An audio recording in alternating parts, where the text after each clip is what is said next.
Magandang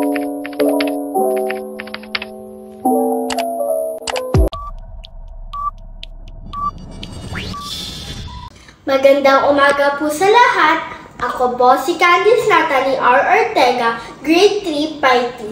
And this is my synergized performance task in Filipino and ESP. Kalusugan at kaligtasan ng aking katawan.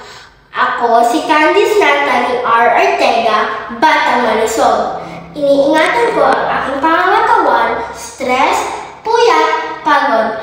Laging iniiwasan upang kalusugan ko ay maprotektahan.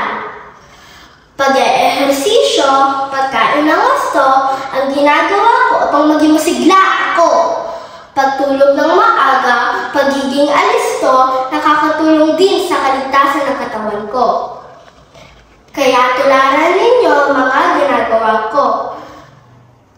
Binibigyang halaga ang kalusugan ko.